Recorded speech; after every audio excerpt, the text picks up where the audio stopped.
भाइयों, मैं आप सबका एक बार फिर इस भविष्यवाणी की पढ़ाई में स्वागत करता हूँ। हमारा सफ़र अब बस अंत तक पहुँचने ही वाला है। हमारा अगला पार्ट हमारा अंतिम पार्ट होगा इस सफ़र का। मैं ये उम्मीद कर रहा हूँ अजीज़ों कि अब तक जो आपने आशीषें परमेश्वर के वचन से प्राप्त की हैं, इनसे आपका दिल परमेश्वर की उस आश्वासन से भरा होगा और परमेश्वर ने आपके दिलों में एक ऐसी उम्मीद उजागर की होगी कि आप प्रभु के आगमन के लिए तैयार रहना चाहते हैं और आप दूसरों को भी प्रभु के आगमन के लिए तैयार करना चाहते हैं। आज का पाठ एक बहुत अहम पाठ है। आइए प्रार्थना के साथ आज के अध्ययन की शुरुआत करें। आइए प्रार्थना करते हैं। प्यारे परमेश्वर, शुक्रगुजार हैं प्यारे प्रभु, आप इस मुकाम तक हमें लेकर आए हैं और यह केवल आप ही की सामर्थ की वजह से है। धन्यवादी हैं प्रभु कि आपने हमें एक बार फिर एकत्रित किया है। प्रभु, एक बार फिर आप हमें अपनी सच्चाइयों से तृप्त करना चाहते हैं। प्रभु, एक बार फिर आप हमें अंधकार से निकालकर और रोशनी की ऊंचाइयों तक लेकर जाना चाहते हैं। प्रभु, हमारी विनती है कि आप कृपया करके एक बार फिर हमारे दिलों को पाक साफ करें। विनती है प्रभु कि आप कृपया करके हमें अपनी पवित्र आत्मा से परिपूर्ण करें, ताकि हम इस दुनिया के ना रहें प्रभु, इस दुनिया में ना फंसे रहें, दुनियादारी में ना उलझे रहें। प्रभु, हमारा ध्यान आपकी ओर हो, हमारा सब कुछ आपका हो और हम बहुतों को आपके आगमन के लिए तैयार करने वाले बन पाएं। प्रभु, विनती है आपसे कि इस पाठ में भी हमारी अगुवाई कीजिएगा और हमें इस पाठ को अपने जीवन में अमल करने की ताकत दीजिएगा, क्योंकि ये सब कुछ प्रभु हम आपके प्यारे बेटे प्रभु यीशु के नाम से मांगते हैं। आमीन आमीन। एक बार फिर अजीजों, आपका स्वागत है। आज का पाठ, इसका शीर्षक है पीछे मुड़ना नहीं। ये पाठ की शुरुआत हम इस कहानी से करते हैं, जो कहानी हमें दूसरे राजा की किताब और 4थे अध्याय में ले जाती है। एलीशा देख सकता था कि युवा विधवा हताश थी। वह बूढ़े भविष्यद्वक्ता के चरणों में गिर पड़ी और सिसकने लगी। वह कहने लगी, लेमदार मेरे 2 पुत्रों को अपने दास बनाने के लिए लेने आ रहा है। इस स्त्री के पति की असमय मृत्यु हो गई थी और यह अपने परिवार पर एक बहुत भारी कर्ज छोड़ गए थे। बाइबल के समय में एक ऋणदाता के पास संपत्ति को वापस लेने का अधिकार था और यहां तक कि अगर कोई परिवार उस ऋण का भुगतान ना कर सके तो भुगतान के रूप में बच्चों को भी ले सकता था। एलीशा ने व्याकुल मां से पूछा, आपके पास घर में क्या है? माता ने जवाब दिया, मेरे पास घर में तेल के एक घड़े के सिवा और कुछ नहीं है। थोड़ा थोड़ा करके उसने अपने घर का सारा फर्नीचर और कीमती सामान उस क्रूर लेनदार को सौंप दिया था, जब तक कि उसके 2 लड़के और तेल के इस छोटे से घड़े के अलावा और कुछ भी नहीं बचा था। जैतून के तेल को सबसे आवश्यक माना जाता था। इसका उपयोग प्रकाश, ताप, खाना पकाने और उपचार के लिए किया जाता था। एलीशा ने विधवा और उसके लड़कों से कहा कि जाओ और अपने पड़ोसियों से जितना हो सके उतने खाली बर्तन इकट्ठे कर कर यहां ले आओ। उन्हें चाहिए कि वह बर्तन घर ले आए, दरवाजा बंद करें और फिर अपने छोटे घड़े से खाली बर्तनों में तेल उंडेलें।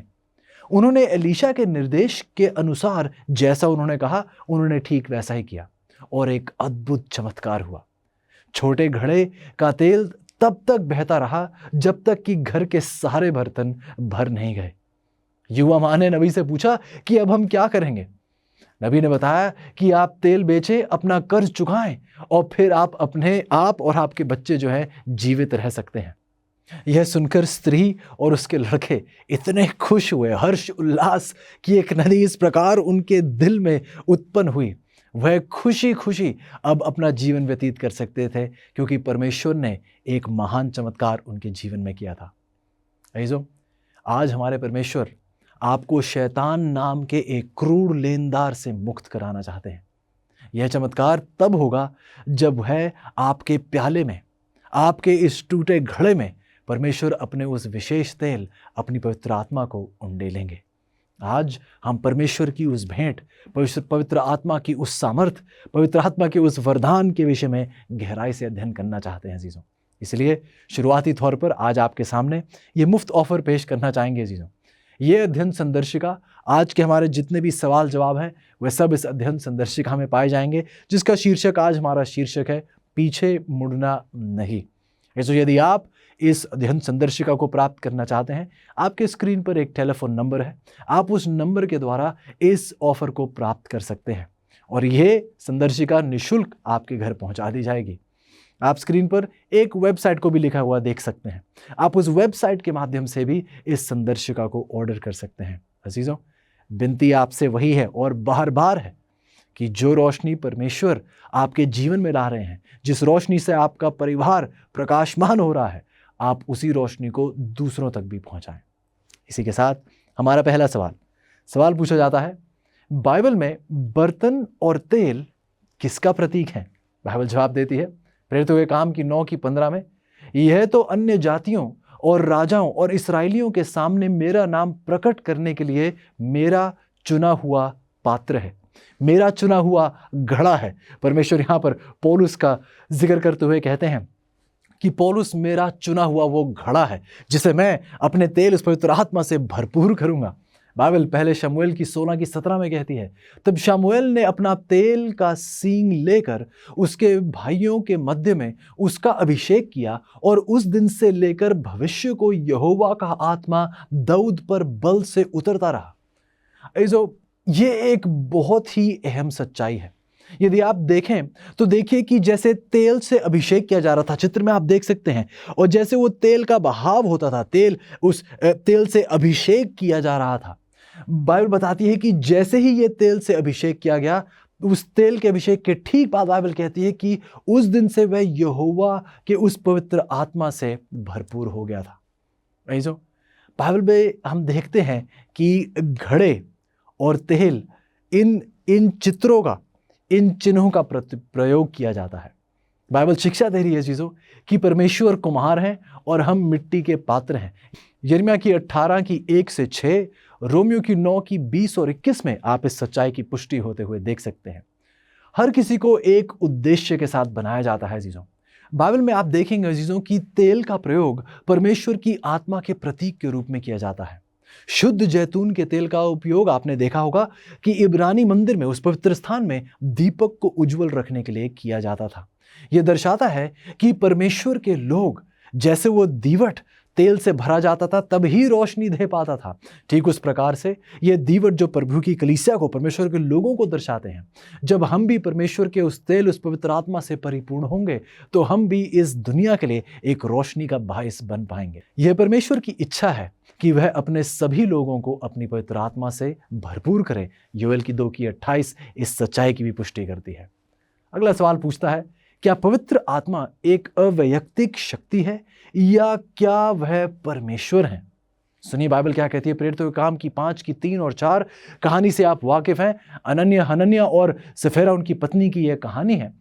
और जब पवित्र आत्मा उनके दिल पर यह प्रभाव डालती है कि वह अपनी कुछ जमीन बेचें और जो पैसा मिलता है उसे लाकर प्रभु के कार्य को आगे बढ़ाने के लिए कलीसिया में लाएं। हम देखते हैं कि हनन्याह पतरस के पास पहुंचता है और कुछ पैसा उसने और उसकी पत्नी ने अपने पास रख लिया और कुछ पैसा फिर वह लाकर पतरस को देते हैं। और जब पतरस पूछता है तो कहते हैं कि नहीं, हमने तो परमेश्वर को समर्पित कर दिया है।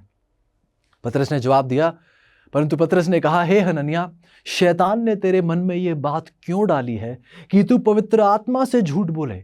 तू मनुष्यों से नहीं परंतु परमेश्वर से झूठ बोल रहा है। गौर कीजिएगा अजीजों इन शब्दों पर। इफिसियों की 4:30 में बाइबल कहती है, परमेश्वर की पवित्र आत्मा को दुखी मत करते रहो, क्योंकि उससे तुम पर छुटकारे के दिन के लिए आत्मा के साथ मुहर लगा दी गई है। यदि आप गौर कर रहे हो तो प्रेरित पतरस ने घोषित किया कि पवित्र आत्मा से झूठ बोलना परमेश्वर से झूठ बोलना है। इसके अलावा प्रभु यीशु ने हमें पिता, पुत्र और पवित्र आत्मा के नाम में बपतिस्मा देने के लिए कहा है। मत्ती की 28:19 और 20 में आप देख सकते हैं।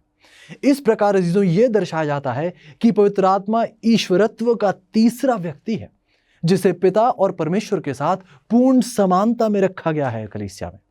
बाइबल आगे यह भी कहती है कि हम आत्मा को शोकित कर सकते हैं। बाइबल यहां बताती है इफिसियों की 4:30 में एक बार फिर, परमेश्वर की पवित्र आत्मा को दुखी मत करो, उसे शोकित मत करो। जिसका अर्थ यह हुआ अजीजों कि पवित्र आत्मा के पास भावनाएं हैं। वह मात्र एक अवैयक्तिक शक्ति नहीं है जैसे कुछ लोग मानते हैं। पवित्र आत्मा कोई धुआं नहीं है, पवित्र आत्मा कोई एहसास नहीं है। पवित्र आत्मा एक व्यक्ति है। पवित्र शास्त्र में पवित्र आत्मा को सहायक, पवित्र आत्मा सत्य की आत्मा, प्रभु की आत्मा, परमेश्वर की 7 आत्माएं और केवल आत्मा के रूप में संदर्भित किया गया है। ये सभी नाम व्यक्तित्व को दर्शाते हैं अजीजों, व्यक्तित्व को दर्शाते हैं। अगला सवाल पूछता है, पवित्र आत्मा का प्राथमिक कार्य क्या है? यूहन्ना की 16:13 में बताया जाता है प्रभु यीशु के द्वारा, परंतु जब वह अर्थात सत्य का आत्मा आएगा तो तुम्हें सब सत्य का मार्ग बताएगा और आने वाली बातें तुम्हें बताएगा। जी हाँ अजीजों, हम भविष्यवाणी की पढ़ाई कर रहे हैं, हम पढ़ रहे हैं और परमेश्वर में बता रहे हैं कि अब आगे क्या आने वाला है। और प्रभु यीशु के अपने शब्द हमें कहते हैं कि यदि आप आने वाली बातों को समझना चाहते हैं, यदि आप आने वाली बातों की समझ प्राप्त करना चाहते हैं, उनका ज्ञान प्राप्त करना चाहते हैं, सच्चाई प्राप्त करना चाहते हैं, आपको उसके पवित्र आत्मा के अभिषेक की जरूरत है। बाइबल बताती है आगे यूहन्ना की 14:26 में, वह तुम्हें सब बातें सिखाएगा और जो कुछ मैंने तुमसे कहा है वह सब तुम्हें स्मरण कराएगा।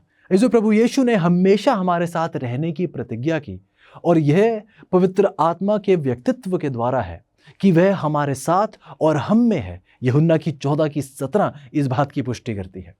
सवाल पूछा जाता है आगे, ऐसा कौन सा पाप है जिसे क्षमा नहीं किया जा सकता?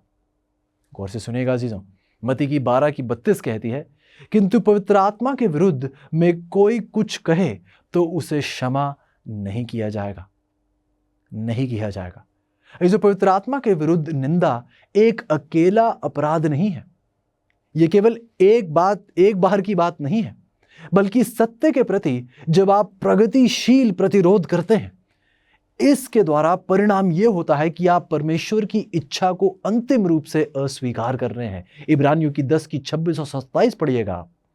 जब कोई व्यक्ति जो बार बार पवित्र आत्मा के प्रभाव का विरोध करता है और उसको अनदेखा करता है, जब तक वह उस मुकाम तक ना पहुंच जाए कि पवित्र आत्मा की आवाज को सुनना बंद नहीं कर देता, तब उसका विवेक दागदार हो जाता है। यदि मैं आपसे सवाल पूछूं कि क्या आपको अच्छा लगता है जब लोग आपको अनदेखा कर देते हैं? क्या आपको बहुत अच्छा लगता है कि जब जो लोग जिनसे आप प्रेम करते हैं वो आपके पास ऐसे हटकर चले जाते हैं जैसे कि उन्होंने आपको देखा ही ना हो? क्या आपको अच्छा लगता है जब आप किसी को पुकारें, वो आवाज सुन तो रहे हैं पर जवाब बिल्कुल नहीं देते? क्या आपको अच्छा लगता है? जो सच्चाई तो यह है कि पवित्र आत्मा को भी अच्छा नहीं लगता है। पवित्र आत्मा को भी ठेस पहुंचती है जब बार बार वह हमारे दिल पर दस्तक देता है, जब बार बार वह हमें पुकारता है, जब बार बार वह हमसे विनती करता है कि हम दुनियादारी को छोड़कर प्रभु के साथ चलने का प्रयास करें। तो बाइबल बताती है कि जब हम बार बार पवित्र आत्मा को ठुकरा देते हैं, जब हम एक प्रगतिशील प्रतिरोध करते हैं प्रभु की सच्चाइयों का, तो हम उस पवित्र आत्मा के प्रभाव को ठुकरा रहे हैं। और चीजों ये वो अक्षम्य पाप होता है। क्योंकि जैसा मैंने पहले कहा, ये एक बार का पाप नहीं है, ये बार बार दोहराने वाला कोई पाप। और सच्चाई ये चीज़ों की हमें नहीं पता कि वो उस मुकाम तक हम कब पहुंचेंगे जब हमने आखिरकार प्रभु की इस पवित्र आत्मा को हमेशा के लिए ठुकरा दिया होगा। इसलिए एक बार भी ठुकराना हमारे लिए हानिकारक है, क्योंकि हमें पता नहीं कब वो अंतिम रेखा हम पार कर जाएंगे जिससे आप वापस मुड़कर नहीं जा सकते। इसलिए अजीजों, प्रभु चाहते हैं कि हम हमेशा अपना ध्यान प्रभु की ओर लगाए रखें। ये पवित्र आत्मा ही है जो हमारे दिल पर प्रभाव डालती है, हमें अपने पाप की पहचान देती है। इसलिए जिस व्यक्ति को यह डर सताने लगे कि मैंने अक्षम्य पाप किया है, इसका मतलब क्या हुआ? यह एहसास उन्हें कौन दिला रहा है? आप अपने आप से एहसास कभी नहीं कर पाएंगे। यह एहसास कि मैं पापी हूं, मैं पाप कर रहा हूं, यह एहसास आप अपने आप से नहीं कर सकते। यह पवित्र आत्मा का कार्य है आपके जीवन में। तो यदि कोई यह पूछने लगे अपने आप से कि मुझे लगता है कि मैंने वो अक्षम्य पाप कर दिया है, तो अधिकतम संभावना यही है कि उन्होंने वो पाप नहीं किया है, क्योंकि पवित्र आत्मा उन्हें एहसास दिला रहा है कि वह पापी हैं और उन्हें परमेश्वर की जरूरत है। सवाल पूछा जा रहा है, पवित्र आत्मा के कुछ वरदान क्या हैं जो एक व्यक्ति प्राप्त कर सकता है? बाइबल हमें बताती है पहले कुरिन्थियों की 12:8-10 में, क्योंकि एक को आत्मा के द्वारा बुद्धि की बातें दी जाती हैं, दूसरे को उसी आत्मा के अनुसार ज्ञान की बातें, और किसी को विश्वास और किसी को चंगा करने का वरदान, किसी को सामर्थ्य के काम करने की शक्ति, और किसी को भविष्यवाणी की, और किसी को आत्माओं की परख, और किसी को अनेक प्रकार की भाषाएं, और किसी को भाषाओं का अर्थ बताना। जब पवित्र आत्मा हमारे जीवन में आता है तो वह विभिन्न उपहार लाता है। सभी को समान उपहार नहीं मिलते। पहले कुरिन्थियों की 12 की 29 से 31 में इस बात की पुष्टि की जा रही है। बाइबल अक्सर आत्मा से भरे जाने के महत्व पर बल डालता है। प्रभु यीशु ने यूहन्ना की 3 की 5 में सिखाया कि जब तक मनुष्य जल और आत्मा से ना जन्मे वह परमेश्वर के राज्य में प्रवेश नहीं कर सकता। जो दुख की बात तो यह है कि पवित्र आत्मा और उसके कार्य को अक्सर गलत समझा जाता है। कुछ लोगों को सिखाया जाता है कि पवित्र आत्मा एक अवैयक्तिक शक्ति है, वह धुआं है, वह सिर्फ एक एहसास है, सिर्फ एक ताकत है। दूसरे कुछ लोग हैं जो लोगों के दैनिक मामलों में पवित्र आत्मा के प्रभाव को नकार देते हैं।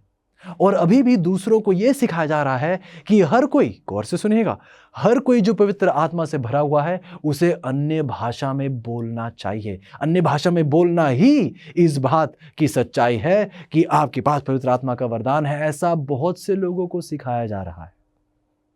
तो आइए अजीजों, अगले सवाल में इसकी गहराई में जाते हैं। कुरिन्थ की कलीसिया में कौन सा आत्मिक वरदान विवाद का विषय बना?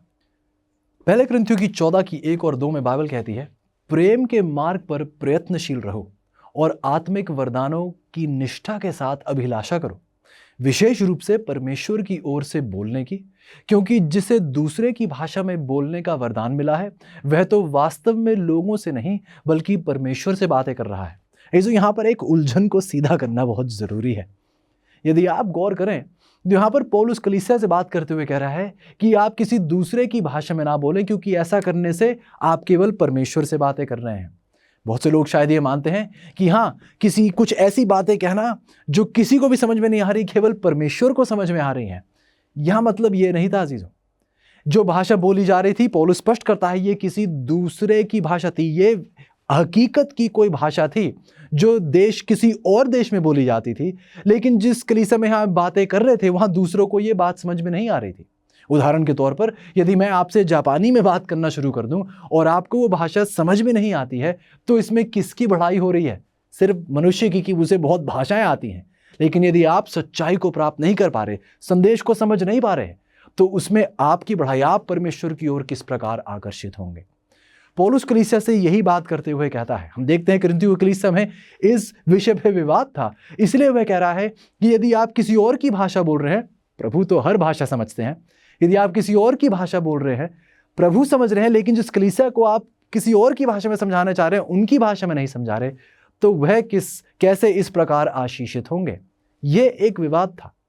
हम देखते हैं चीजों की, जिस प्रकार प्रारंभिक मसीही कलीसिया के दिनों में ऐसे अन्य भाषा के उपहार में हम देखते हैं कि एक विवाद सा उठ खड़ा हुआ था, उसी प्रकार से हम देखेंगे अजीजों की अन्य भाषा का उपहार फिर से उलझन और विवाद का विषय बन गया है। इसलिए हमने इस पाठ का एक बड़ा हिस्सा यह समझाने के लिए समर्पित किया है कि बाइबल इस आत्मिक वरदान के बारे में क्या सिखाती है। सवाल पूछा जाता है अजीजों, प्रभु यीशु ने अपने शिष्यों को सारी दुनिया में सुसमाचार प्रचार करने के लिए किस तरह मदद करने का वायदा किया? बाइबल बताती है मरकुस की 16 की 17 में, वह नई नई भाषा बोलेंगे। जो भाषा शब्द का अनुवाद है भाषा, इसको आप किसी और तरीके से अनुवादित नहीं कर सकते। प्रभु यीशु ने अपने शिष्यों को, जो बहुत बुद्धिमान व्यक्ति थे लेकिन अधिकांश जो थे वह अशिक्षित थे, सुसमाचार को दुनिया तक में ले जाने के लिए प्रभु यीशु ने उन्हें विदेशी भाषाओं को बोलने के लिए एक अलौकिक उपहार देने का वायदा किया था, जिसे उन्होंने पहले ना तो पढ़ा था और ना ही वह जानते थे। ऐसो हकीकत की भाषाएं जो जगह जगह दूसरे देशों में बोली जाती हैं, मकसद क्या था? ताकि सुसमाचार कोने कोने तक पहुंच पाए। यदि वे पूरे जगत में सफर करते और कुछ ऐसी बातें बोलते जो किसी को समझ में ही नहीं आ रही थी, तो इससे कौन सी कलीसिया का उद्धार होता है? कौन सी कलीसिया सुसमाचार को स्वीकार पाती? सच्चाई तो ये थी, प्रभु ने उन्हें नई नई भाषाएं बोलने का वरदान दिया ताकि वह जगह जगह जाकर उनकी भाषा में बोलकर उनको प्रभु की ओर आकर्षित कर पाते। सवाल पूछा जा रहा है, जब चेलों ने पवित्र आत्मा को प्राप्त किया तब क्या हुआ? बाइबल बताती है प्रेरितों के काम की 2 की 1 और 4 में, जब पिन्तकुस्त का दिन आया, वह सब पवित्र आत्मा से भर गए, और जिस प्रकार आत्मा ने उन्हें बोलने की सामर्थ्य दी, वह अन्य अन्य भाषा बोलने लगे। एक बार फिर वही शब्द, वह अन्य अन्य भाषा बोलने लगे। पिन्तकुस्त अजीजों, एक यहूदी पवित्र दिन था जिसे फसह के 50 दिन बाद मनाया जाता था। दुनिया भर से भक्त यहूदी पूजा करने के लिए यरूशलेम आया करते थे। अपनी आत्मा के द्वारा परमेश्वर ने इस समय अन्य भाषा का उपहार दिया ताकि शिष्यों को इन लोगों के साथ उनकी मूल भाषाओं में सुसमाचार साझा करने के लिए सशक्त बनाया जाए। जिन लोगों ने विश्वास किया वे सुसमाचार को अपने अपने देशों में वापस ले गए, क्योंकि उन्होंने अपनी भाषा में इस संदेश को सुना था, समझा था, और अब ये सुसमाचार अपने देशों में ले जाकर फैला सकते थे। सवाल पूछा जा रहा है, जब पवित्र आत्मा उंडेला गया तब इन विदेशी यहूदियों ने क्या अनुभव किया? गौर से सुनिएगा। प्रेरितों के काम की 2:11 में लिखा है, हम सब परमेश्वर के आश्चर्यपूर्ण कामों को अपनी अपनी भाषाओं में सुन रहे हैं। इसको कभी कभी यह सुझाव दिया जाता है कि भाषा का उपहार एक स्वर्गीय भाषा है। आपने सुना होगा, एक स्वर्गीय भाषा जिसे केवल परमेश्वर या व्याख्या के उपहार वाले लोगों द्वारा समझा जाता है। लेकिन बाइबल स्पष्ट रूप से दिखाती है अजीजों कि शिष्य और सुनने वाले दोनों समझ गए थे कि यह प्रचार किया जा रहा था। किस चीज का प्रचार? बाइबल बताती है परमेश्वर के आश्चर्यपूर्ण कर्मों का प्रचार। जो अन्य भाषा में बोलने के केवल 3 उदाहरण पवित्र शास्त्र में दिए गए हैं। गौर से सुनिएगा, अन्य भाषा में बोलने के केवल 3 उदाहरण पवित्र शास्त्र में दिए गए हैं। हमने पहले को देखा है। आइए अब इस उपहार की स्पष्ट तस्वीर के लिए अंतिम 2 की जांच करते हैं। सवाल पूछा जा रहा है हमसे कि जब पतरस ने कॉर्नेलियस और उसके परिवार को उपदेश दिया तब क्या हुआ? बाइबल बताती है प्रेरितों के काम की 10:44 और 46 में, पतरस अभी ये बातें कह ही रहा था कि उन सब पर पवित्र आत्मा उतर आया जिन्होंने सुसंदेश सुना था। वह उन्हें नाना भाषाएं बोलते और परमेश्वर की स्तुति करते हुए सुन रहे थे। कॉर्नेलियस अजीजों इटली की एक पलटन का सूबेदार था। प्रेरितों के काम की 10:1 में आप इसके बारे में पढ़ सकते हैं। जबकि पतरस एक यहूदी था और अरामी बोलता था। इतिहास हमें यह भी बताता है कि एक रोमी घराने में उनके नौकर दुनिया के किसी भी कोने के हो सकते थे। तो जाहिर सी बात है कि इस बैठक में भाषा में बाधाएं तो होंगी ही, क्योंकि अगर उनके नौकर किसी और देश के उनकी भाषा नहीं बोलते तो बाधाएं तो होंगी ही। हालांकि जब पवित्र आत्मा कॉर्नेलियस और उसके घर के सदस्यों पर उतरी तो जो पुरुष पतरस के साथ आए थे वह उन्हें अपनी मूल भाषाओं के अलावा अन्य भाषाओं में बोलते हुए समझ सकते थे। वह देख रहे थे कि ये अपनी भाषा छोड़कर किसी और भाषा में बात कर रहे हैं। ये उनकी भाषा थी, ये उसे समझ सकते थे। उन्होंने उन्हें इन भाषाओं में परमेश्वर की बढ़ाई करते हुए सुना। बाइबल बताती है उन्होंने अपनी भाषाओं में उन्हें बोलते हुए और परमेश्वर की स्तुति करते हुए सुना।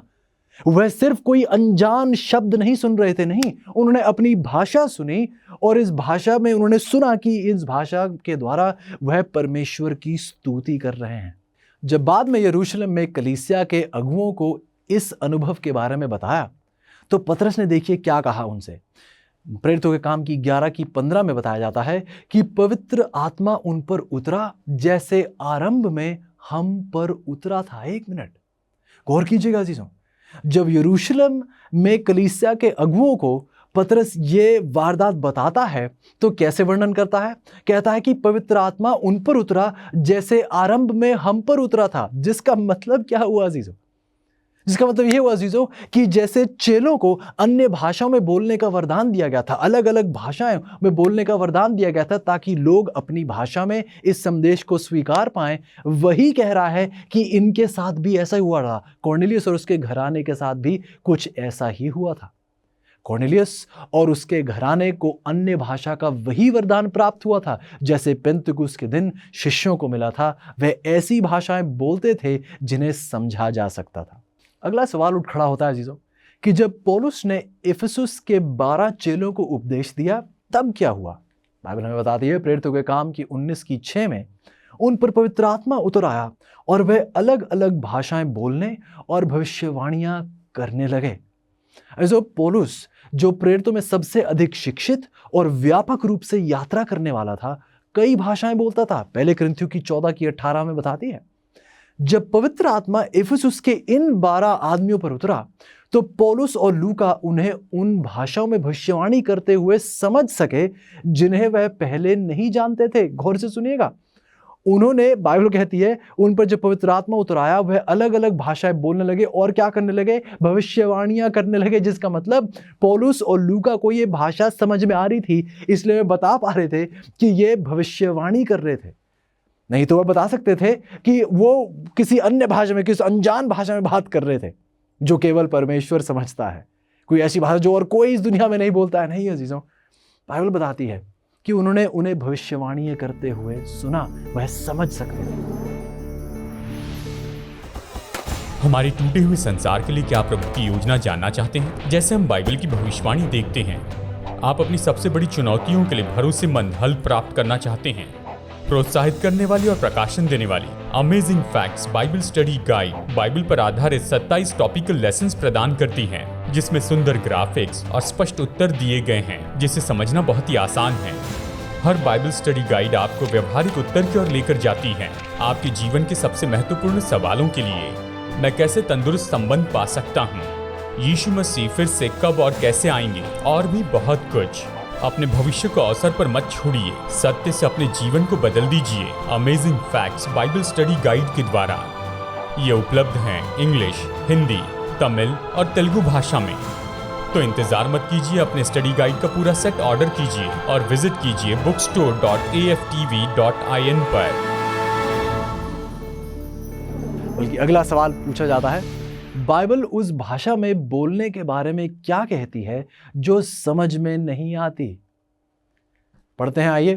पहले कुरिन्थियों की किताब उसकी 14:9 में, इसी प्रकार किसी दूसरे की भाषा में जब तक कि तुम साफ साफ ना बोलो तब तक कोई कैसे समझ पाएगा कि तुमने क्या कहा है। ये जो बाइबल देखिए बहुत स्पष्ट शब्दों में हमारे सामने कहती है कि जब तक आप किसी भाषा में साफ साफ नहीं बोलेंगे तब तक कोई कैसे समझ पाएगा कि आप क्या कह रहे हैं।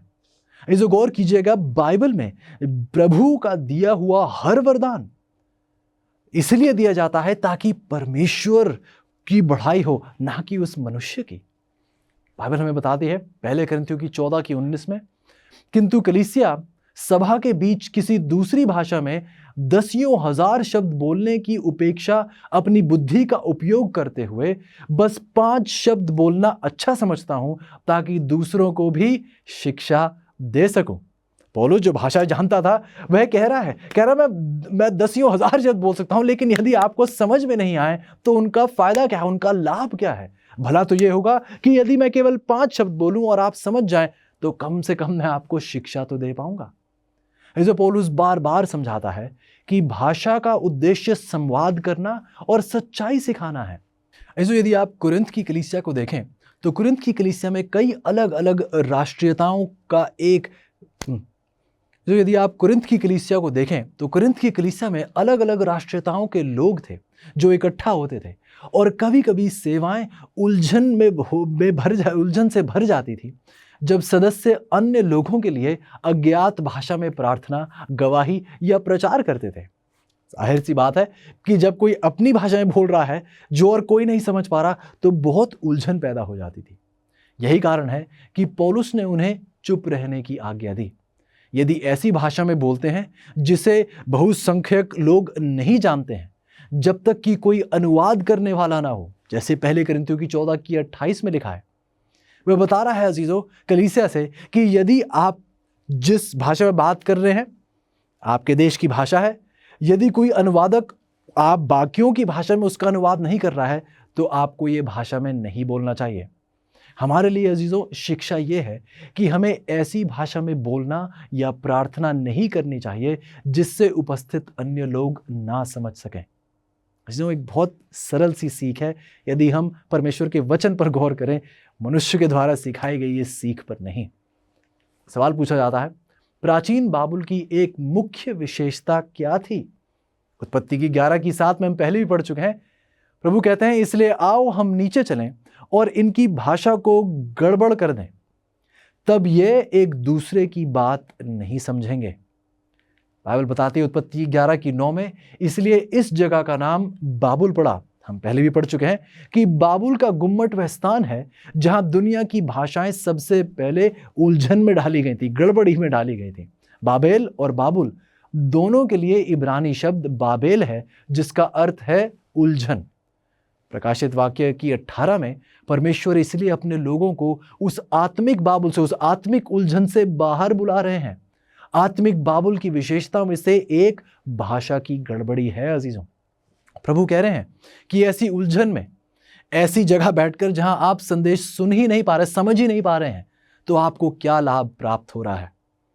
ये जो मेरे एक मित्र हैं जो हाल ही में मेरे साथ जिक्र कर रहे थे कि वह कलीसिया में बैठे हैं, लेकिन जो संदेश दिया जा रहा था उस भाषा को वह समझ ही नहीं पा रहे थे, तो वह उस संदेश का लाभ कैसे प्राप्त कर पाएंगे। अजीजों, बाइबल में परमेश्वर हमसे गुजारिश कर रहे हैं कि जब आप ऐसी सभा में हो, यदि आपकी भाषा कोई अनुवाद कर सके लोगों की भाषा में, तो वह उससे आशीषित हो सकते हैं।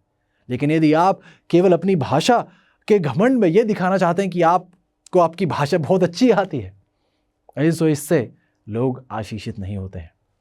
सवाल पूछा जा रहा है, क्या पवित्र आत्मा उनको परिपूर्ण करता है जो जानबूझकर परमेश्वर की आज्ञाओं का उल्लंघन करते हैं? बाइबल बताती है यूहन्ना की 14:15 में, यदि तुम मुझसे प्रेम रखते हो तो मेरी आज्ञाओं को मानोगे। जो सवाल, क्या पवित्र आत्मा उनको परिपूर्ण करता है जो जानबूझकर परमेश्वर की आज्ञाओं का उल्लंघन करते हैं? जवाब है बिल्कुल नहीं, क्योंकि प्रभु यीशु तो कह रहे हैं यदि आप मुझसे प्रेम रखते हैं तो आप मेरी आज्ञाओं को मानिए। पवित्र आत्मा की ये सामर्थ्य उपस्थिति उन लोगों में वास नहीं कर सकते अजीजों जो परमेश्वर की आज्ञाओं को मानने से इनकार करते हैं। सवाल आगे पूछा जा रहा है कि पौलुस किस आत्मिक वरदान पर जोर देते हैं जिसकी इच्छा हमें करनी चाहिए। आइए साथ पढ़ते हैं 1 कुरिन्थियों की 14:4 में, जिसे विभिन्न भाषाओं में बोलने का वरदान प्राप्त है वह तो बस अपनी आत्मा को ही सुदृढ़ करता है, किंतु जिसे परमेश्वर की ओर से बोलने का सामर्थ्य मिला है वह समूची कलीसिया को आत्मिक रूप से सुदृढ़ करता है, उसकी उन्नति करता है, उसको बढ़ावा देता है। गौर से सुनिएगा, पौलुस यहां कह रहे हैं जिसे विभिन्न भाषाओं में बोलने का वरदान प्राप्त है वह तो बस अपनी आत्मा को ही क्या कर रहा है, बढ़ावा दे रहा है। जो बोल रहा है, जो उसको समझ में आ रहा है, उससे किसकी उन्नति हो रही है? केवल उसकी, केवल उसी को समझ में आ रहा है। लेकिन जिसे परमेश्वर की ओर से बोलने का सामर्थ्य मिला है वह समूची कलीसिया को आत्मिक रूप से सुदृढ़ बनाता है।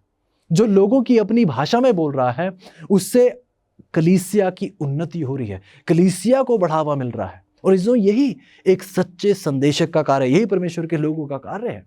1 कुरिन्थियों की 14:5 में लिखा है, अन्य भाषाएं बोलने वाले से बढ़कर भविष्यवाणी करने वाला है।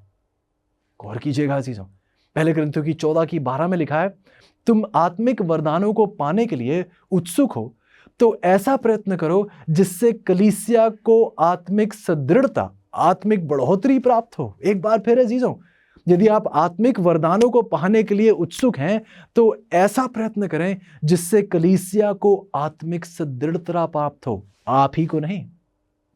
अजीजों, इस तथ्य के बावजूद कि पौलुस ने भाषा के उपहार की तुलना में भविष्यवाणी के उपहार को अधिक महत्व दिया है, लेकिन फिर भी बहुत से लोग हैं, आज कलीसिया में बहुत से मसीही लोग हैं जो अब भी यही सिखा रहे हैं कि प्रत्येक व्यक्ति जो पवित्र आत्मा से भरा हुआ है उसे किसी अन्य भाषा में बोलना ही होगा, और ये अन्य भाषा इनके लिए इसका अनुवाद है एक ऐसी भाषा जो दुनिया में कोई नहीं बोलता है, केवल परमेश्वर समझते हैं। अजीजों, ऐसा बाइबल में कहीं नहीं सिखाया जा रहा।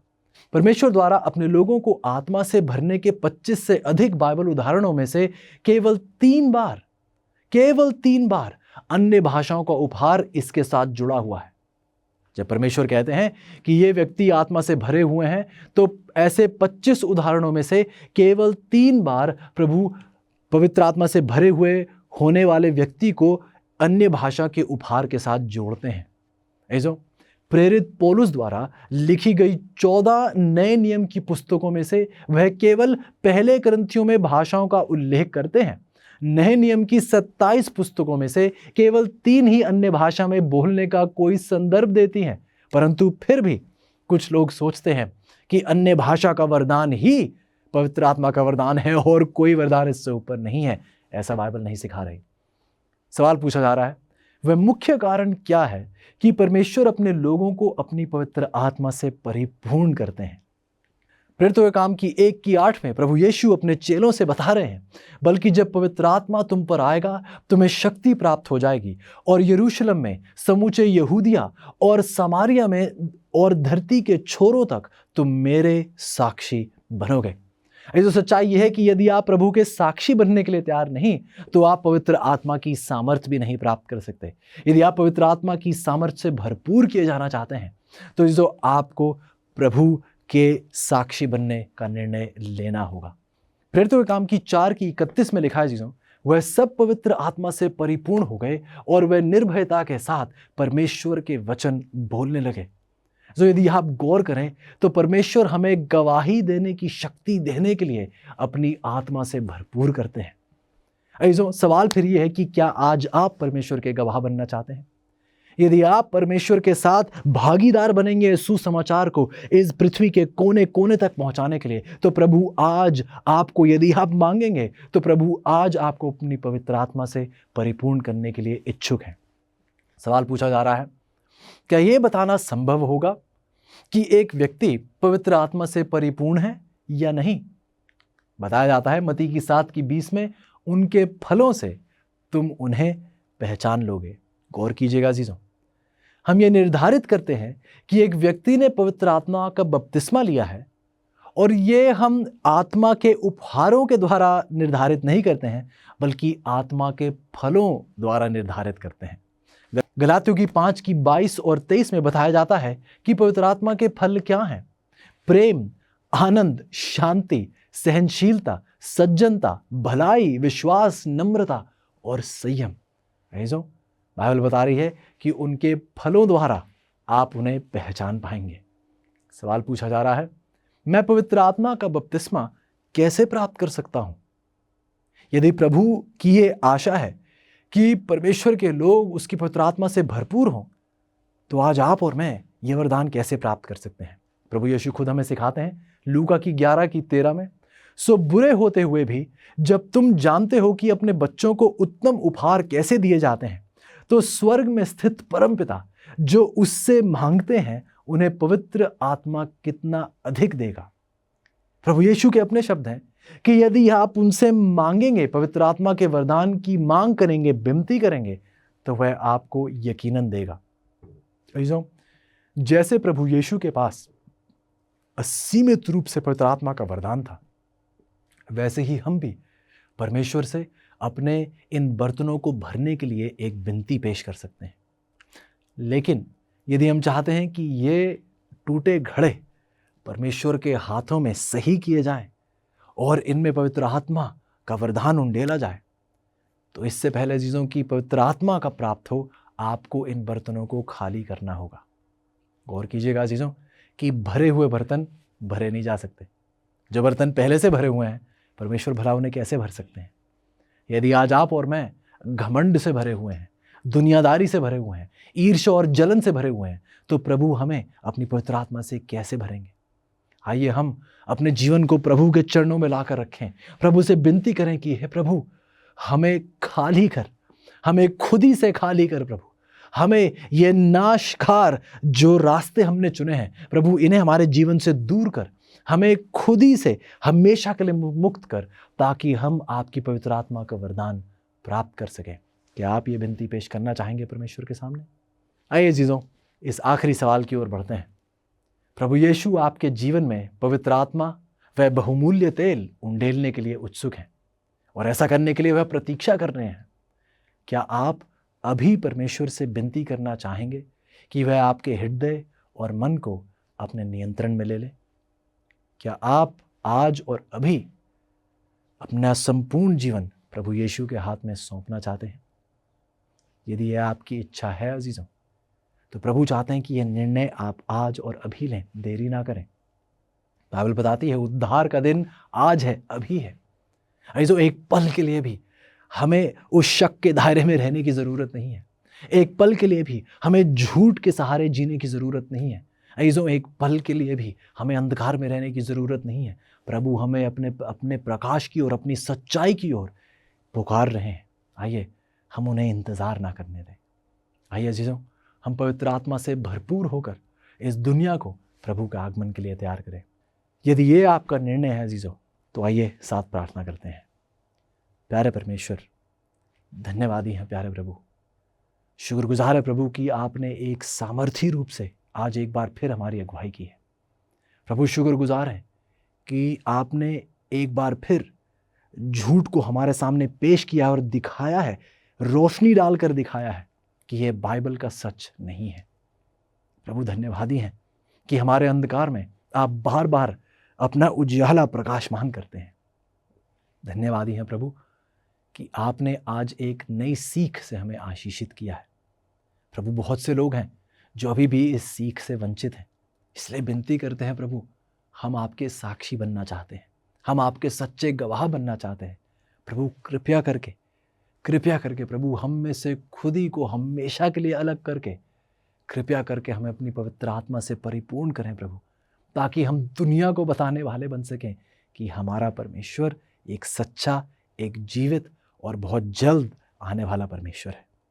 धन्यवादी हैं प्रभु इस महान आशीष के लिए। आपका नाम सदा से सदा तक ऊंचा उठाया जाए।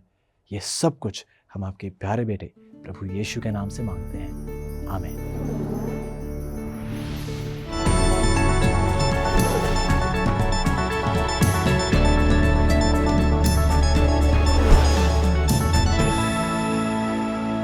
आज के स्मार्टफोन में ये पूरी संसार की जानकारी है जो आपके हाथ की हथेली में आ जाती है और हमारे अंगूठे से हम काम करते हैं। इससे अपने सामान खरीद सकते हैं, कसरत की रेजिम को पूरा कर सकते हैं, वीडियो देख सकते हैं, संगीत सुन सकते हैं, आप इंटरनेशनल वर्ल्ड वाइड वेब को देख सकते हैं, जो कि शायद हमेशा अच्छी बात ना हो। और क्या आप जानते हैं कि इसमें बहुत ज़्यादा कंप्यूटर प्रोसेसिंग टेक्नोलॉजी है। इस छोटे से स्मार्टफोन में नासा ने मनुष्य को चांद पर पहुंचाने के लिए जो उपयोग किया उससे बढ़कर है। और मैं तो भूल ही गया, फोन कॉल करने के लिए इसका उपयोग होता है, लेकिन आज इसे कौन करता है? आज की बातचीत में कोई बाकी ही नहीं रहते हैं। ये तो बस शॉर्ट मैसेज सर्विसिंग है या फिर SMS टेक्सटिंग है। बिल्कुल सही। लगभग इस पूरे संसार में 2.5 बिलियन लोग हैं जो अपने दूसरे मनुष्यों के साथ में संपर्क करते हैं शॉर्ट बाइट्स में, जिसे टेक्सटिंग कहते हैं। और इसके लिए ज्यादा डाटा उपयोग होता है वेब सर्फिंग या फिर वीडियो गेम खेलने से भी बढ़कर। और दोस्तों, इससे बढ़कर कहीं उपयोग नहीं होता यहाँ फिलीपींस से बढ़कर। और बस फिलीपीन में तो 100 मिलियन लोग रहते हैं, लेकिन ये भेजते हैं इतने ज्यादा टेक्स्ट मैसेज जो पूरे संसार की तुलना में बढ़कर हैं। ये तो 12वां सबसे बड़ा देश है, लेकिन ये भेजते हैं 400 मिलियन टेक्स्ट मैसेजेस प्रतिदिन। वाव, ये तो उंगलियों का बहुत उपयोग है। हालांकि फिलीपींस में सबसे ज्यादा टेक्स्ट किए जाते हैं। सबसे तेजी से टेक्स्ट करने वाला रिकॉर्ड तो ब्राजील के नाम पर है। एक जवान जिनका नाम है मार्सेल फर्नांडिस फाइलो, और वो टेक्स्ट कर सकते हैं 25 ऐसे उलझे हुए शब्द लगभग 18 सेकंड में ही। वाह, अगर मैं अपनी पत्नी को टेक्स्ट करूं आई लव यू तो इसके लिए ज्यादा समय लगता है, और सेंड प्रेस करूं अंगूठे से। टेक्सटिंग के बारे में खासियत यह है कि आप कहीं भी टेक्स्ट भेज सकते हैं। लोगों में घिरे और आप व्यक्तिगत संदेश भेजना चाहते हैं तो टेक्स्ट भेजते हैं। अगर आप सबवे में हैं या फिर एयरपोर्ट पर हैं तो टेक्स्ट भेज सकते हैं। अगर आप शोर में घिरे हुए हैं या शोर करने वाले लोगों में हैं तो टेक्स्ट करें, बस ड्राइविंग करते हुए टेक्स्ट न करें। ये बहुत ही अद्भुत है दोस्तों। आप हमेशा संदेश दे सकते हैं परमेश्वर को प्रार्थना के द्वारा। जब आप सोच रहे हैं मैं कौन से स्कूल में जाऊं या फिर मैं कौन सी नौकरी करूं, मैं किससे मिलूं जो मेरे भविष्य का जीवन साथी हो सकता है, आपकी प्रार्थना लंबी न होने पाए। बाइबल की सबसे छोटी प्रार्थना 3 शब्दों की है। पतरस ने कहा प्रभु मुझे बचा ले, और यीशु ने इसका जवाब दिया। चाहे आप कितनी भी रफ्तार से टेक्स्ट करते हैं, जब आप प्रभु से बातें करते हैं, जानते हैं वो आपसे क्या मांगता है? आपकी प्रार्थना सुनता है आपके आमीन कहने के पहले ही, सेंड बटन दबाने के पहले। सच में दोस्तों, आप प्रभु को प्रसन्न करेंगे जब आप उसे रेगुलर मैसेज भेजेंगे अपने दिल से उसके पास। तो क्यों न अभी इस समय उससे बात कर ले।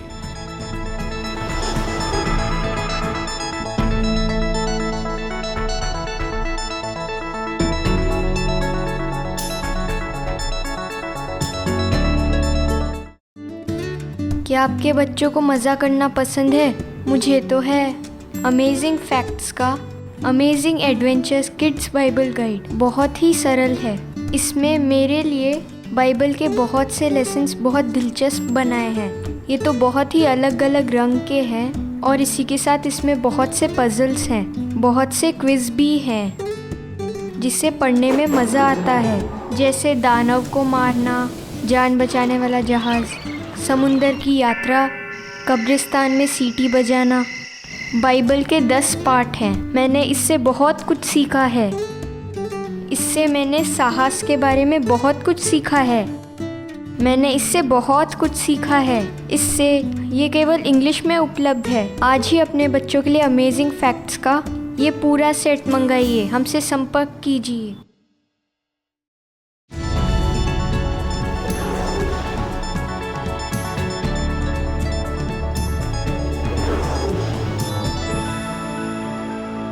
अक्सर कई मौकों पर वैज्ञानिकों ने ये बताया है कि मनुष्य और जानवर भी जब निरंतर अंधकार में रहते हैं तो वो निराशा में चले जाते हैं। आर्कटिक प्रांत में सर्दियों के समय में इसे अक्सर देखा जा सकता है।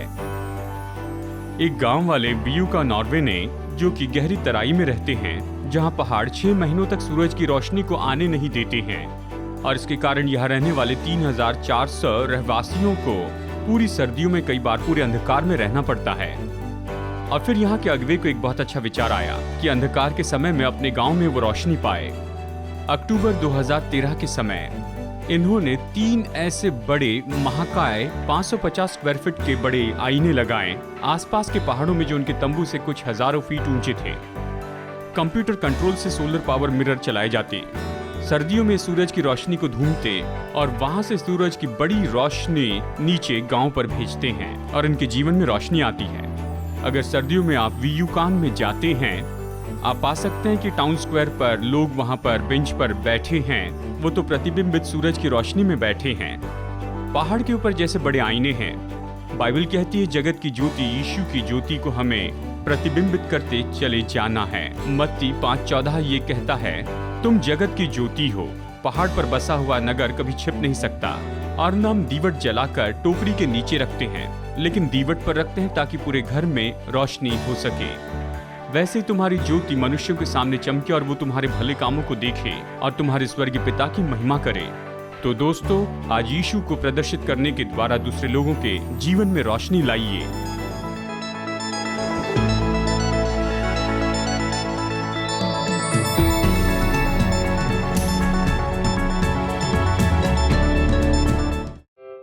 पर्याप्त अमेजिंग फैक्ट्स बाइबल अध्ययन नहीं मिल सका? अधिक सच्चाई से भरे कार्यक्रमों का आनंद लेने के लिए आपको अगले सप्ताह तक प्रतीक्षा करने की आवश्यकता नहीं है। Amazing facts India media library AFTV.in पर जाएं। AFTV.in पर आप सीधे अपने कंप्यूटर या मोबाइल यंत्र से कई भाषाओं में वीडियो प्रस्तुतियों के साथ साथ मुद्रित सामग्री का आनंद दिन के 24 घंटे सप्ताह के 7 दिन ले सकते हैं। AFTV.in पर जाएं।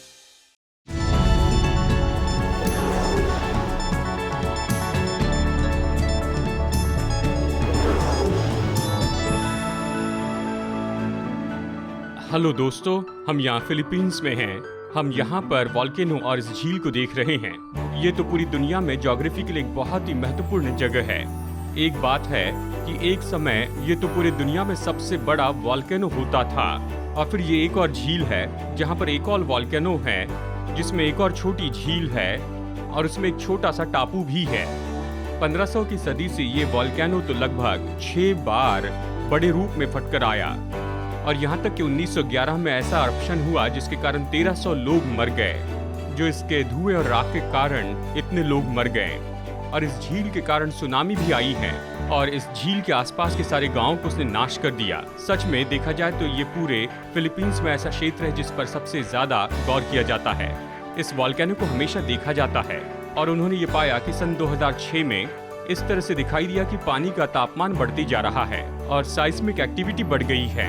दूसरे शब्दों में वो जानते हैं कि ये वॉल्केनो एक टाइम बम के जैसे है और फटने को तैयार है। पर ये बात बहुत ही दिलचस्प है क्योंकि ये जगह तो साइस्मिक एक्टिविटी के लिए बड़ी जगह है, लेकिन इस सच्चाई के साथ ही जैसे वैज्ञानिक जानते हैं कि किसी न किसी दिन ये फट जाएगा। ये एक टूरिस्ट डेस्टिनेशन है, जमीन के लिए लोग लड़ते हैं, वो पागलों जैसा निर्माण कर रहे हैं और इस विनाश के ऊपर बैठना चाहते हैं। इस कारण हम सोचते हैं कि परमेश्वर ने अपने वचन में हमें इतनी चेतावनी दी है कि ये संसार खत्म हो जाएगा और यीशु मसीह आएंगे और पूरा आकाश बड़ी आवाज के साथ चला जाएगा। गर्मी के कारण सब तप्त होकर पिघलेगा। ये सब देखते हुए कि ये सब कुछ पिघल जाएगा तो हमें किस तरह के लोग होना है? हमें भक्तिपूर्ण रीति से बातचीत करनी चाहिए। दोस्तों, क्या आपका ध्यान संसार की स्थिरता के कारण ऐसे भटक रहा है या आप अगले संसार के लिए तैयार हो रहे हैं? क्या आप तैयार हैं उस बड़े बैंक के लिए?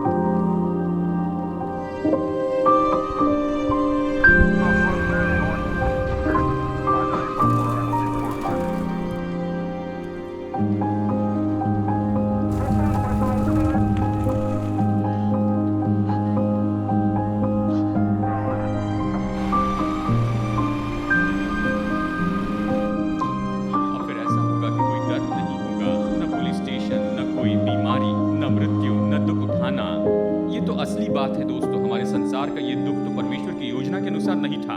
वो सब कुछ अपनी असली योजना में वापस लेकर आएगा। धन्य है जो मन के दीन है, वो स्वर्ग के राज्य के वारिस होंगे। क्योंकि मैं भूखा था और तुमने मुझे खाने के लिए दिया। मेरे इन छोटे से छोटे भाइयों के लिए तुमने जो कुछ भी किया है वो तुमने मेरे लिए किया है।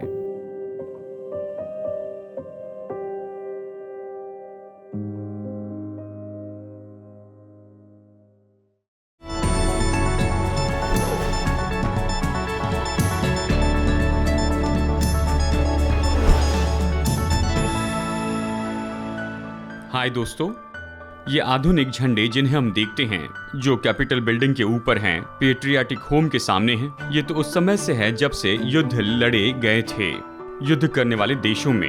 ये बहुत ही सुंदर और बहुत ही अद्भुत आकार के साथ बनाए गए युद्ध भूमि में ऊंचाई पर रहते थे, ताकि युद्ध करने वाले लोग चाहे धुआं हो या फिर गड़बड़ी हो, फिर भी वो ये जान सके कि उनकी सेना तराई में कहाँ है और वो कहाँ पर लड़ रहे हैं। अगर आप अपने शत्रु के झंडे को जीत लेते हैं तो ये बड़े आदर की बात होती थी, और वहीं से ये खेल आया है जिसका नाम है कैप्चर द फ्लैग। युद्ध में बदलाव आते गए हैं। अब ये जो झंडे हैं ये तो निश्चय ही अलग अलग देशों के बारे में और पहचान के बारे में बताने वाले हैं। आज संसार के अलग अलग देशों के जो झंडे हैं ये तो बहुत ही अलग हैं और रंग बिरंगे हैं, और इनके हर एक आकार और रंगों का एक खास अर्थ होता है।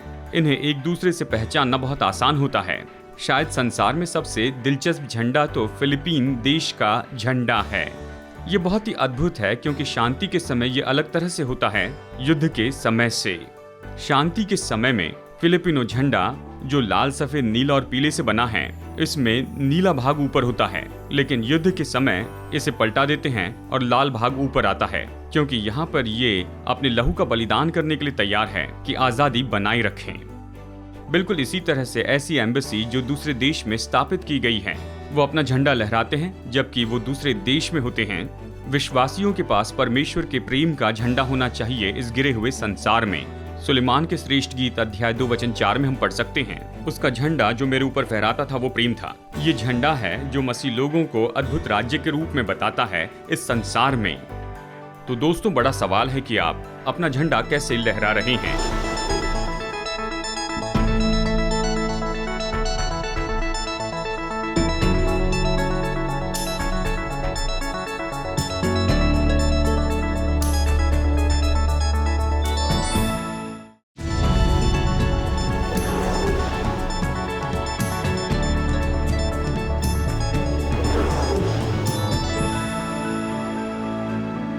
मैं यहाँ पर सुंदर टापू के देश फिजी में हूँ जो कि अद्भुत जानवरों से भरा है। बहुत सी हरियाली है और बहुत उत्तम सीनरी है। यहाँ पर के लोग तो दुनिया में सबसे बेहतर हैं, लेकिन यह हमेशा ऐसे नहीं था। एक समय से नरभक्षी टापू के रूप में जाना जाता था। फिजी योद्धा साउथ पैसिफिक में सबसे बड़े योद्धा थे और उनसे बहुत लोग डरते थे। अभी आप अनुमान लगा सकते हैं कि क्यों इस हथियार का वो उपयोग करते थे कि अपने शत्रु की गर्दन को तोड़ दे। और मिशनरी को मार कर खाने के पहले वो एक दूसरे से युद्ध करते थे और एक दूसरे को खाते थे। अगर आप इस टापू के अलग अलग टूरिस्ट लोकेशन पर जाएं, तो वो उनके कांटे के ऐसे रीमेक आपको देंगे जिससे मनुष्य का दिमाग खाया जाता था।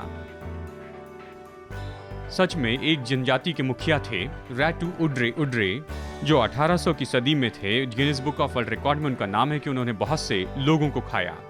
वो किसी भी मनुष्य को खाने के बाद में एक पत्थर यहाँ पर फेंकते थे। जिंदगी के अंत में बहुत से पत्थरों का ढेर उन्होंने लगाया। अनुमान लगाया जाता है कि उन्होंने लगभग 900 मनुष्यों को खाया।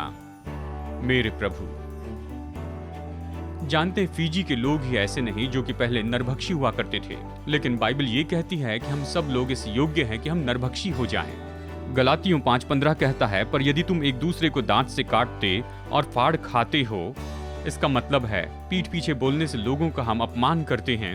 एक विख्यात मिशनरी पैटिक, जब वह ऐसे ही नरभक्षी टापू पर जा रहे थे, उनके परिवार और दोस्तों ने कहा कि मत जाइए, नहीं तो तुम्हें खा लिया जाएगा। उन्होंने कहा, इससे कोई फर्क नहीं पड़ता कि मेरे मरने के बाद मुझे कीड़े खाए या नरभक्षी लोग मुझे खाए, जब तक कि मैं प्रभु की इच्छा में बने रहूं। और वह ऐसे नरभक्षी टापू पर गए और बहुत से लोगों को मसीह के पास लाए और बुढ़ापे में दीर्घायु में मरे। प्राचीन नरभक्षी विचारधारा ये है, जब आप किसी शत्रु को मारते हैं, उससे खत्म करते हैं, तो हम अपने अंदर उनकी आत्मिक ताकतों को और सामर्थ को पाते हैं, लेकिन ये झूठ है। लेकिन इस तरह के नरभक्षी होने के बारे में वचन में बताया है। बिल्कुल सही। यीशु ने यूहन्ना अध्याय 6:53 में कहा, जब तक तुम मेरा मांस न खाओ और लहू न पियो, तुम में कोई जीवन नहीं है। ऐसा करने के लिए हथियारों की जरूरत नहीं, आपको बस उसका वचन पढ़ना है और उसके जीवन के बारे में सीखें और विश्वास से उसे अपना प्रभु स्वीकार करें और आप नया दिल पाएंगे और नई सृष्टि बनेंगे।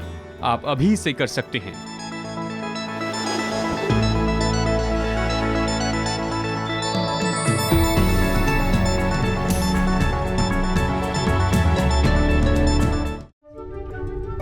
पचास साल से भी ज्यादा समय से अमेजिंग फैक्ट्स बाइबल की सच्चाई को पूरे संसार में बता रहे हैं। यीशु की आज्ञा है कि हम प्रचार करें, हर देश में, हर जाति में, हर भाषा में प्रचार करें। आपकी प्रार्थना और सहायता के लिए धन्यवाद।